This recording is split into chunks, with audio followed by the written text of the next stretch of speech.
안녕하세요, 성도님들. 어제 우리는 요한복음 13장에서 예수님께서 제자들의 발을 씻기시며 끝까지 사랑하시는 모습을 보았습니다. 그런데 오늘 본문에서는 같은 식탁에서 전혀 다른 장면이 펼쳐집니다. 예수님의 사랑이 드러난 자리에서 동시에 배신이 시작됩니다. 18절에서 예수님은 제자들 중 한 사람이 자신을 배신할 것이라고 말씀하시며 시편 41편의 말씀을 인용하십니다. 내 떡을 먹는 자가 내게 발꿈치를 들었다. 이 표현은 단순히 함께 식사한 사람이 배신했다는 뜻이 아닙니다. 당시 중동 문화에서는 함께 떡을 나눈다는 그 의미는 우정과 신뢰의 표시였습니다. 그래서 이 배신은 그냥 단순한 한 적의 공격이 아니라 친구의 배신을 뜻하는 것이었습니다.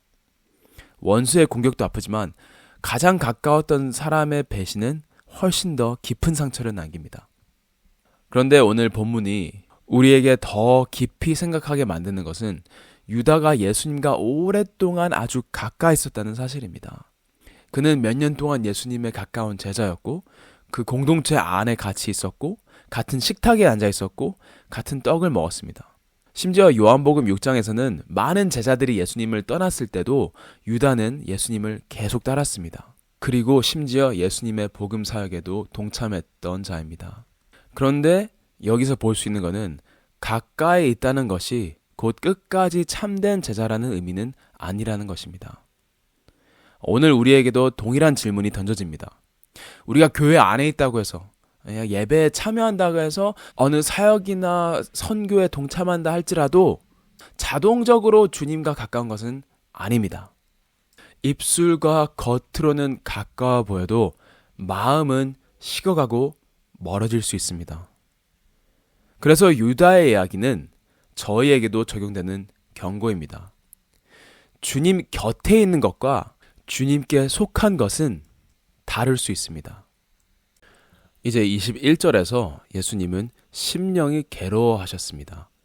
예수님은 모든 것을 아셨지만 그렇다고 아무 감정 없이 이 일을 지나가신 것은 아닙니다. 배신은 여전히 예수님께 아픈 일이었습니다. 예수님은 그래서 냉정하게 유다를 처리하신 것이 아니라 상한 마음으로 이 순간을 지나가고 계셨습니다.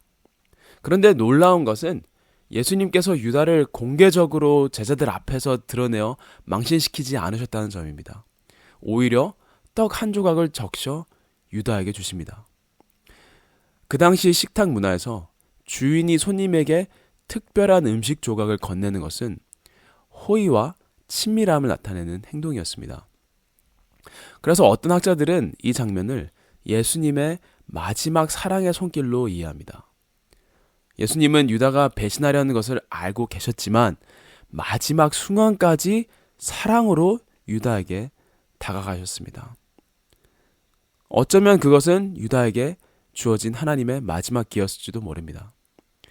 그러나 유다는 그 사랑을 받았지만 그럼에도 불구하고 돌이키지 않았습니다. 은혜는 가까이 왔지만 회개는 일어나지 않고 그 마음을 닫았습니다. 오늘 우리도 동일한 선택 앞에 서 있습니다. 주님의 사랑을 경험하고 하나님의 성령을 체험하고도 마음을 닫을 것인지 아니면 그 사랑 앞에 마음을 열 것인지 말입니다. 이제 27절에서 예수님은 유다에게 내가 하는 일을 속히 하라고 말씀하십니다. 그리고 그 조각을 받고 사탄이 그 안에 들어갑니다. 사탄은 우리에게 생각으로 유혹을 할 수 있습니다. 그런데 그 생각이 왔을 때, 그 유혹이 왔을 때 그것을 떨쳐버릴지 아니면 계속 묵상할지는 우리의 선택입니다. 그리고 그 사탄의 속삭임을 계속 묵상한다면 결국은 그 생각이 행동으로 옮겨지고 사탄은 그 틈을 타서 우리 안에 들어옵니다. 그리고 30절은 매우 짧지만 강렬한 문장으로 끝납니다. 유다가 그 조각을 받고 곧 나가니 밤이러라. 이것은 물론 시간적으로도 밤이었습니다. 그러나 요한복음에서 밤은 단순한 시간 표시 이상의 의미를 가집니다. 이것은 영적인 어둠을 상징하는 것입니다. 빛이신 예수님을 떠나는 순간 사람의 삶에는 어둠이 찾아온다는 것입니다. 주님의 부르심보다 자신의 계획을 선택할 때, 의보다 죄를 붙들 때, 빛 대신 어둠을 택할 때 인생은 밤으로 들어갑니다. 반대로 예수님 안에 머무는 자는 빛 가운데 걷습니다. 요한복음 전체가 우리에게 말하는 메시지가 바로 이것입니다. 빛이신 예수님께 가까이 나아갈 때, 그 안에 속할 때 우리는 길을 잃지 않습니다. 그래서 오늘 본문은 우리 앞에 두 길을 놓습니다.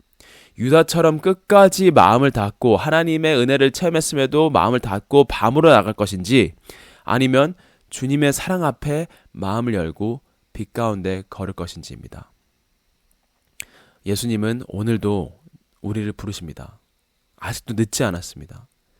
유다도 예수님과 같은 자리에 있었고 같이 식사하고 같이 사역했지만 마음은 악을 향해 가고 있었습니다. 우리도 교회에 오고 사역에 동참하고 있을지라도 사실 마음이 식어 있다면, 사실 신앙이 형식만 남아있다면 오늘 다시 주님께 그리고 빛으로 돌아와야 합니다. 빛이신 주님 안에 머무는 삶이 가장 복된 길이고 또 생명의 길입니다. 그래서 오늘도 빛이신 예수님과 함께 걷는 모든 성도님들이 되시기를 예수님의 이름으로 축복합니다. 기도하시겠습니다. 주님, 겉으로만 주님 곁에 있는 신앙이 아니라 마음으로 온 마음 다해 주님께 속한 신앙을 갖고 싶습니다. 주님의 사랑의 부르심 앞에서 마음이 굳어지지 않게 하시고 빛 가운데 걷는 삶을 살게 도와주세요. 예수님을 떠난 어둠의 길이 아니라 주님 안에 머무는 생명의 길을 선택하게 저희의 삶을 도와주시고 인도해 주세요. 감사드렸고 예수님의 이름으로 기도합니다. 아멘.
십자가